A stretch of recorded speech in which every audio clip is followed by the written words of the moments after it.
Thank you very much, gentlemen. Another quick victory picked up here for H2K. Sub 24 minutes, the new fastest of this Worlds. But I really do feel like we have to throw some criticism at ANX for the draft phase here in terms of adjustments made. A peculiar Olaf ban in lieu of the fact that Jankos had a very good Lee Sin game prior and would be perfectly willing to take it again, especially if you were going to ban out the Sivir, which would have been one of the nicer combos with the Olaf, and leaving Jace up one more time. Yeah, I mean, the Sivir ban, that just makes no sense. Sivir has not been a contested pick at Worlds at all. What are you trying to say? We don't like the way the laning phase went earlier? Utility forgiven is very scary. I'm very confused with this. Letting the Jace go through again, and then Auto Omni just uses the buckle on the belt and goes even harder this time. I mean, this is just a complete destruction from H2K.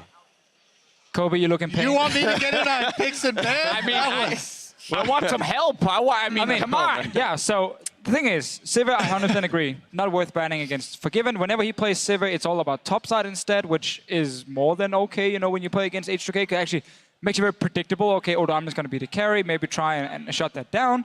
And again, it's not been like a fantastic pick for Forgiven in the past compared to other champions. Olaf ban, 100% agree. If you have a player who can play Lee Sin at the top level, Lee Sin becomes an A-tier pick instantly. So when you ban Olaf, when you ban, let's say, Lee Sin, these kind of picks, it doesn't really matter because the guy can just pick Lee Sin and he will carry. We saw Peanut do it yesterday. Yeah, I mean, a lot of teams have been putting more emphasis on Olaf than I think it deserves. The difference between Olaf and the next step down of Rek'Sai or Lee Sin or Elise or something like that is not as huge as like the difference between a huge lane bully, you know, getting a winning lane for one of your solo lanes or something like that. I think just the biggest problem here, though, is that like NX this time they try to play around the bottom side instead of the top side, and they're like, all right, we got to try something different. We're going to get this Alistar. We're going to combo a bunch of CC, but you know the coordination is not there. So they lost last game off top side. They lost this game off bottom side, and that's the big thing. If we can separate champions like that again and get into the gameplay of it, it is all about the execution. Because once again, our first replay is brought to you by Acer, a 4-for-1 party in the bot lane. But again, this is started off by ANX. They're the aggressors here, so they're opting into this, but yet they don't execute properly. And they're not in communication, because right here you would have wanted to see a trap with the Caitlyn combo, but it's just not there. The other thing is that Gnar was under his turret. So if Gnar was scared of Jace stopping the teleport, you know, Jace would have had to turret dive that to get in there and knock him back. And, you know, if they're coordinating their jungle gank with their Alistar, you know, so much playmaking ability, don't, you know, have the top laner there early as well, then you know, this kind of thing gets turned around very quickly, even though they also had the mid laner roam first. Like, they had so many pieces first. But the full channel of Jace came all the way through by the time Smurf even started STP. Exactly, and Jace have so much impact in these early fights, obviously.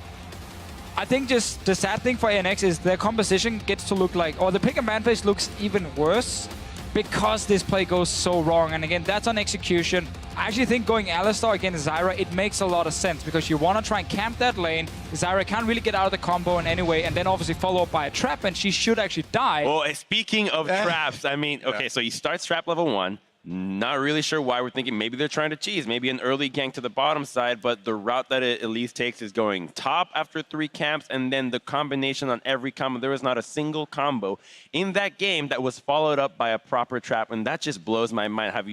You gotta have played Caitlyn Alistar before. This is such an important and crucial combo in this duo lane that if you can't pull it off, don't even play this lane. Yeah, and even with any other stun, right? Because we saw so many times where Caitlyn's placing down traps and using up a lot of them, just putting them in the lane to fill up the lane. But there were like 4 stuns maybe that landed in that bottom trap that could have been followed up by a trap. The other thing is that we're also just seeing things like missed cocoons, you know, flashes and stuff like that. So Here's long list. Yeah, exactly. And so now I want to get off of ANX and move on to H2K because we had some concerns in game 1 about the fact that they didn't close the game out as cleanly as they could have. Well, this time around, I mean, a sub not a problem. Yeah, a sub 24-minute game with a Baron sneak there. You know, it seemed much more smartly organized in terms of the way that they were going to end this game. Yeah, right. Again, probably he brought out the belt during the game, said, guys, let's show the world, let's show Kobe first of all, who was criticizing them for not finishing Don't earlier. bring that thing up here. So basically, the Baron call in itself is actually risky because there's no TP on your Jace in the bottom lane, and if the enemy team is actually running to that Baron instantly, there was fairly weak vision around it as well. They would actually catch 1 or 2 guys, maybe, or force them to flash over the Baron wall. But you can see them so early anyway coming. You can just disengage from the Baron. I think actually it's okay. And H2K, it's so hard to sit here and criticize them for not closing out 2 minutes earlier or whatever, because once you have a 10K goal lead, and you just feel like every lane is winning, a lot of teams, they kind of lose some of the focus. And it becomes like, hey, let's make a play here and a play there.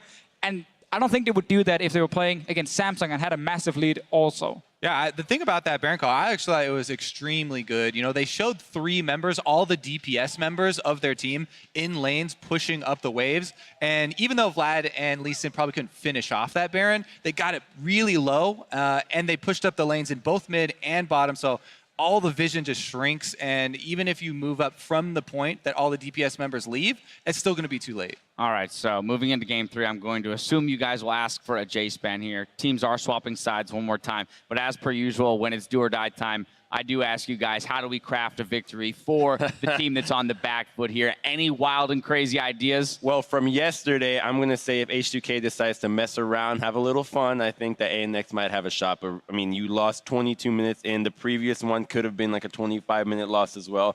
It looks extremely dire. I mean, the synergy just isn't there. I feel like if the draft might be better, we might see something go their way, but I'm just being too optimistic for them at this point. When games go like this, I'm just a big fan of banning out what beat you most recently, and just actually make them change it up. So like you said, the Jace, I would not opt into this Syndra into Vlad matchup again, just because Ryu looks very comfortable on that, and he definitely wants to be the man running into the enemy team. So, you know, ban out what just beat you previously because there's too many things. So I would actually take the Syndra into Vlad again just because you have a chance of at least roaming from that lane. I think so if we go back to game 1 where we had H2K on blue side, NX ban, Nidalee, Ryze, and Kennen.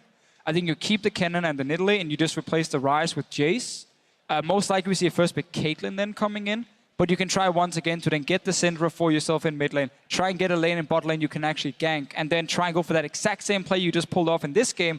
But this time around, you have to execute it properly. And that's kind of the problem as a coach. You know, you can draft whatever you want. If your team isn't executing in-game, every draft looks bad. So I think they have to go for some of these situations where they can actually roam and try and set up ganks. Albus Nox Luna has surprised before, but it is a grim outlook. There's more quarterfinal action coming your way in 3.5 minutes, so don't go anywhere.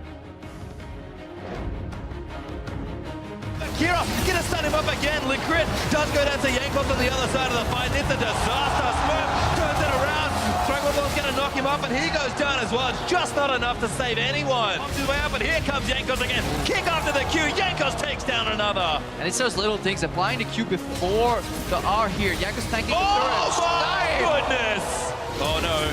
Kira, that's enough to the sky. It just crushes down on his head. It's a great pull, but it's just not enough. Forgiven takes out Smurf, and H2K will go 2-0 in the quarterfinals.